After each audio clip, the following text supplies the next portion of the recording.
Тоа околу првиот начин.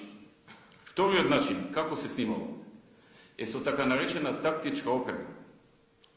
Откако Зоран Заев започна да ги упатува заканите кон мене, МВР покани врвни експерти за оваа проблематика од позната странска компанија, која со своја опрема изврши проверка и утврди дека повремено на различни локации, главно во центарот на Скопје, непознат сторител врши нелегално прислушкување и снимање на телефонски разговори, користејќи мобилна опрема, чија локација постојано се менува, а која функционира по принцип на клонирање на така наречени бази станици.